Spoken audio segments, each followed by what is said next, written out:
Hello everyone, Tom here, and welcome back to another video on the Racing Joker channel. Today, we are starting a brand new video series.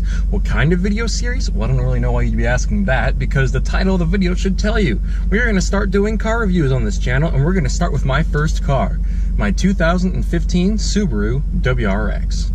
So what is the Subaru WRX? Well, to non-car folk, it is a four-door sports car, and to make it a little more complicated and interesting, let's get technical.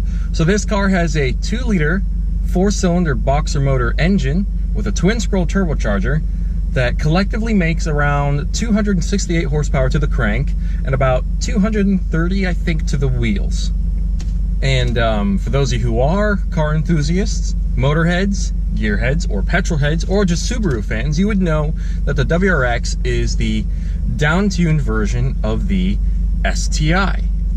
And so what the Charles Dickens is an STI? Well, when I say STI, I'm talking about the Subaru WRX STI. So what are the differences between the WRX and the WRX STI? Well, in past generations, not a whole lot. I mean, you had a few drivetrain things where the STI might have had a stronger transmission, stronger all-wheel drive system, maybe some computer things.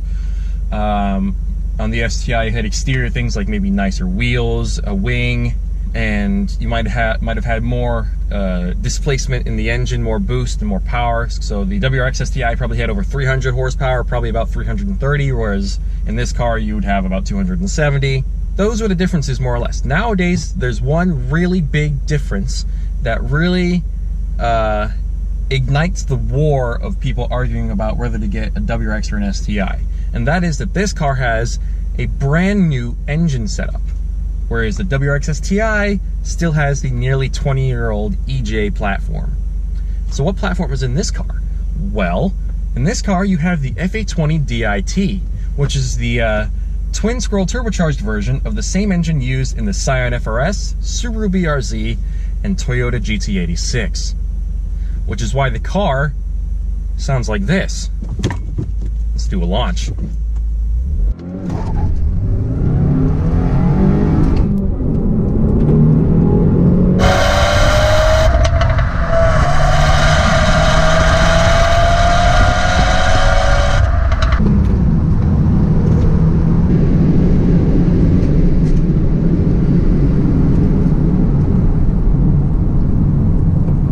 So why does the STI have the signature Subaru rumble, and why does the WRX sound more like an Evo? Well, the reason why is because the WRX does not have unequal length headers, because that's where the rumble comes from. Like that's what makes it possible. I mean, of course, having the boxer motor also plays a role, but it's the unequal length headers that does a lot of the work for us to make the car sound so special and unique. And so now with this huge difference between the two cars being the engine setup, how do you pick one over the other? Well, I'm going to give you my answer to the question, would I get a WRX or an STI? I mean, obviously I have a WRX, but I could have also gotten an STI if I had had a little bit more money. So if I had an unlimited budget, but I could only pick between the WRX STI and the WRX, which one would I get? Well, this answer is probably going to start a war in the comments, so I'll just hope that some of you will have a civilized conversation about it. I would get a WRX, and I'll tell you why. You can transplant basically every relevant STI part into the WRX. So you could put an STI transmission into this car, you could put the STI wing on, you can put STI wheels on. The only thing you really can't put onto this car that a lot of people are saying this is why you should get an STI is some things with the drivetrain and the slightly better all-wheel drive system. And here's why I kind of justify why I would still get the WRX. You can basically bring this car to the exact same level as the STI with some aftermarket and OEM parts. You can swap an STI transmission into the car. You could, if you want to, you could put the STI wheels and wing on the car. The only things that you really can't put on the car are things like the STI's all-wheel drive system. And here's where I justify getting the WRX over the STI. unless if you are a professional racing driver, which I'm pretty sure most of you aren't. For those of you who are, this argument does not apply. You are not going to notice the difference the slightly more advanced all-wheel drive system is going to make. So why do I choose the WRX? Because of the engine. It's not outdated, it's not nearly 20 years old, it's interesting as well. From a tuning standpoint, not a racing standpoint. I'm not a racing driver. So why would I pick the STI just because of the extra 5% of performance? When I could be figuring out how to push 800 wheel horsepower out of a brand new 2-liter engine. That just sounds fun. That's cool, that's interesting. Like this setup has maybe a few years under its belt, and the fastest WRX out there is a 10-second car, maybe high 9s with 700 wheel horsepower. We haven't hit the 900s, we haven't hit the 1000s or anything like that. This engine hasn't been around that long. So by getting this car, you get to suddenly be a part of the frontier for the FA platform, which I think is cool. I think that's fun. And plus it has a unique sound. It sounds like an Evo, which is interesting and kind of hilarious because the front end of the car is essentially a carbon copy of what the Evo 10 looked like, which makes the Honda Civic Type R really hilarious. But we're not going to talk about that. We're not going to make fun of people and how they can't design their own cars anymore. And so, as I stated earlier, this car is indeed my first car. So let's talk about whether this car actually makes a good first car. In my opinion, it does. And so I'm going to make a few arguments why, which will be useful for young people like me that are trying to buy their first car and they're trying to make sure they're spending good money on a good car. Or maybe they're trying to get permission from their parents and they want to be able to convince their parents that, hey, this car is cool and it also makes a good first car. So I'm going to help you guys out. One, the car is very easy and very stable. Driving it is one of the simplest things you'll do in your entire life. Steering, very secure, very direct. Doesn't feel loose or wobbly like how it does in a lot of other cars. It feels firm, safe, and because of the all-wheel drive, it feels like it's on rails. Cloth seats are very comfortable. That's good all year round. A lot of space in the back for other people if you have friends. And speaking of the back seats, you can also push them forward. I think by removing the headrest, you can push them forward to give yourself even more trunk space, even though you already have quite a lot already. The car is pretty reliable and pretty safe. It has under 300 horsepower, so it doesn't have power levels of an Evo 10 or an STI or a Mustang or anything like that. So while it is a sports car, it's at the bottom range. It's at the bottom end of or the lower percentile of sports car performance. So while it's a sports car, and you can be happy you have a sports car, if you're getting this as your first car, you don't have to be worried about overwhelming yourself right away. So that's good. So let's talk stats. This car is capable of doing the quarter mile in 14 seconds, and it reaches the quarter mile point at about 98 miles per hour. I think the specific number is 98.1. This car also has a 5.5 second 0 to 60. I don't know what tires were being used when they did these measurements. This car in particular has Michelin Pilot Sport All Season +3s or something like that. So very nice Y-rated tires. So this car handles like it's on rails. And I believe the top speed is somewhere around 155. It's like 147 to 155, something like that. All right, so now let's talk pros and cons, or benefits and disadvantages. First off, let's start with this car makes lots of cool noises right out of the box. You can hear the turbo whistle, you can hear the blow-off valve. The stock blow-off valve on this car makes a loud whoosh noise when you go out of boost. I don't know how to film that or capture it on camera, so I'm just doing that imitation for you. Anyone who's been in one of these will know exactly what I'm talking about. this car just makes all sorts of awesome noises. And most importantly, it backfires, which is why my catchphrase currently is snap, crackle, pop, why so serial? Because one time I was driving around in my car and I realized that the exhaust crackles and pops, and that was the best day of my entire life.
But I look forward to decatting this thing and making a shoot fire, because that'll be even cooler. Which brings me to, I guess it's not on my list, but another benefit or pro to this car is that it's a great modding platform.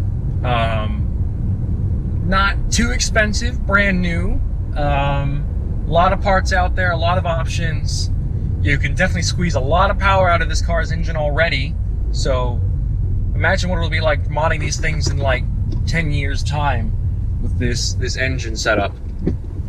Man, that's gonna be interesting. And then plus I don't want to get rid of this car, so we get to keep experimenting as people figure stuff out.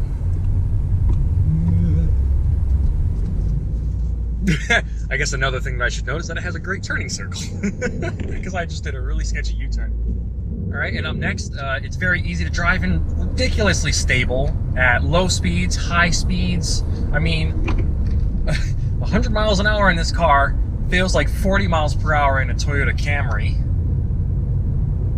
Isn't that ridiculous? And this car handles like it's on rails. I've said that so many times. It's such a well-built car for what it is. I mean, where most of your money is going, it's going into the performance, the all-wheel drive system, you know, the engine, all that.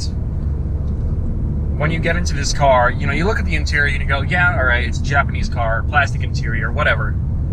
So it's what you expect. You're not paying for the interior. Well, it is actually pretty nice. You're paying for the stability and the performance. Another thing, of course, is the trunk space. The trunk space is actually surprisingly very good. And because it's a Subaru WRX, you can take the headrests off and push the seats forward, and you got even more space. Kind of like an SUV, except you don't have to drive an SUV. and another thing that this is more just for me. I've never been in a car with cloth seats before, but now that I've been in this car with cloth seats, I don't think I can ever go back to leather seats, because these are comfortable all year round, in all temperatures, all weather conditions. It's not hot. It's not cold, it's super comfortable. The only thing I will say is that if you have pets where you're liable to spill stuff all over your car, cloth seats probably aren't for you. But if you can keep yourself from making a mess, might be a little late for me as well. But if you can keep yourself from keeping a mess, these seats are so nice. And this car doesn't even have things like the electric seats option or heated seats or anything like that. Not that I need it right now, because it's 85 degrees Fahrenheit, not Celsius. I think I would probably be dead.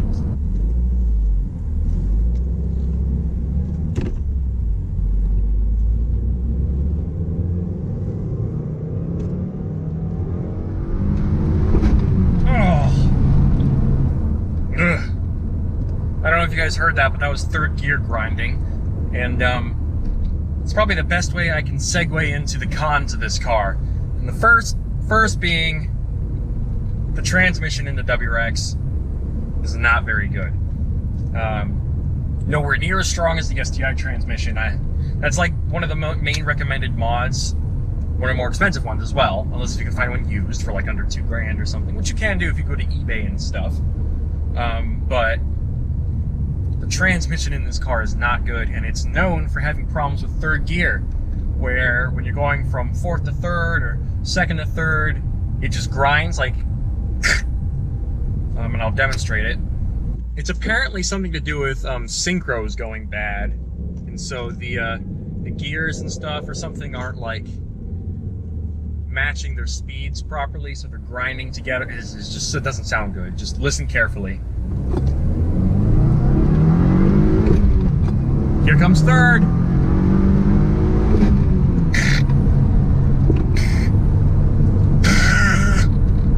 That sounded like a dying Daffy Duck, to be honest.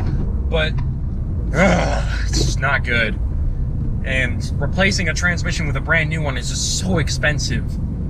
One day it'll probably be used, but it'll still be in better condition than this. I'm probably going to get an STI transmission and put it into here. But it'll be stronger, probably have better ratios and other things like that. But that's a mod that I recommend, so you don't have to deal with placing this or rebuilding it. I'm not going to waste money rebuilding it. Because since it's known to happen, why keep rebuilding the same transmission over and over again? Because by the time, you know, if you get the STI transmission, it's going to pay for itself when you look at it like that. And again, mostly from my experience, although other people have also had problems with the transmission, same as mine, headlights are really weird, a little awkward to use, and I have never damaged my headlights. For some reason, one headlight is brighter than the other. So I'm probably going to have to get aftermarket ones from Subi Speed, which is fine, it's just expensive. It's probably like $900 to $1,000. But yeah, not that many cons, just those two things. I mean, everything else about this car is freaking fantastic. But those are the only two real cons of the car. You know, it's really easy to drive. The clutch is just so forgiving and so soft and squishy. That does make the grabbing point a little less obvious than most clutches, but you get used to it very quickly, as long as you don't burn it up immediately. Although I should add, another con is that if you're not getting the STI, the car doesn't look as good. Or as good as it could, I should say. Because when you look at the front, it's really nice and aggressive and cool, and it has good lines. And then you go to the back, and if you don't have the spoiler, you look at that and you just go,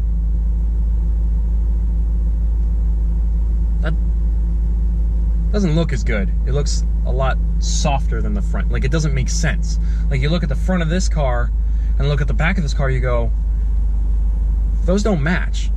So you need a wing on the back. And in my opinion, while aftermarket wings are cool, GT wings and things like that, I would want to just get an STI wing, just because it flows better with everything else and it matches because it was meant for the car. So you can get an you can probably get an OEM one for about $500-ish, or you can go crazy and get a carbon fiber one from Sabin Carbon or Sabin Carbon. I don't actually know how it's pronounced. For like, I think it's like $600 or $700. It's a lot more, but it's cool, and it also comes with instructions on how to install it. So since we're talking about modifications, what mods do I plan to do with this car, since it's my car? Because this is a question I want to ask every owner of every other car I review. So right now, since this is my car and I'm the owner, I'm just going to answer the question myself. But if I was in another car and I had the owner right here to my right, I would ask them, so what do you want to do with the car? If you're going to mod it, what do you want to do? And stuff like that. So I'm going to answer that question as if I had been asking myself or someone else. Or whatever. You know what I mean. I don't need to over-explain. So things I want to do. First, I really want to get my Greddy Type S blow-off valve on the car, which is probably going to involve either getting some kind of aftermarket intercooler kit with some hard aluminum piping, because there's a bunch of rubber piping everywhere, and I have to weld the the flange on somewhere for the blow-off valve to even be attached to the car. You can't do that with rubber, obviously. So that's going to involve some piping, intercooler, or whatever. So blow-off valve. I want to put a body kit on the car, and I want to fix the transmission. STI wing. I want to put a new exhaust on the car. Headers. I probably want to decat the car as well so that I can make it shoot fire. And wheels, obviously. And either a wrap or a paint job, depending on how I feel about that, because paint can be ridiculously expensive, but with wrap, the colors you get aren't as bespoke, you know? Like, so for instance, with wraps, if you pick a really neat color from 3M, anyone else can pick that color. If you go to a paint shop and you have your own formula mixed, that color is your color. And I really like having the car be unique as possible. You know, because I've always been one of those guys where I want the chances of someone pulling up at a stoplight next to you with the exact same car to be ridiculously low. So, things you've done to the engine gotta be special. Things you've done to the body gotta be special. Aesthetics, cosmetics, wheels, performance, all of it has gotta be some kind of neat, unique combination that no one has done before, and something that people would find to be very difficult to copy. I'm hoping no one's going to try to copy, because it's all about expressing yourself. But, so that's my take on it. You know, exhaust, headers, blow-off valve, wheels, body kit, wing, wrap, or paint. You get the idea. To kind of put it in layman terms, I kind of want to build it like how Mitsubishi built the FQ400. Special body kit, but still looks not too far from stock. Just looks kind of special and bespoke. And just make it faster. And so, of course, I'd probably want to up the boost and horsepower, like either 330 or 400 horsepower to the wheels, and have it be like that. So that, you know, while I could build the motor, it could survive on stock parts, you know, internals and things like that. Alright guys, thank you so much for watching me do a review of the 2015 Subaru WRX, my first review ever. So that being said, if you've got any feedback whatsoever, please give it to me if it's helpful, obviously. So if you want me to talk about less things or more things, or just like more stats about the car, technical stuff, fewer technical things, have more cinematic shots, have fewer cinematic shots, how to improve interior audio or exterior audio, things like that.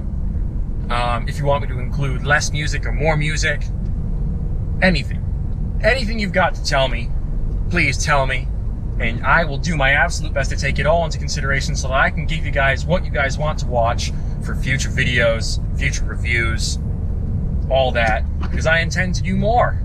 So anyways, for the second time, I am Tom, the Racing Joker, thanking you all for watching this video, and I will see you all next time. Stay crazy, everybody.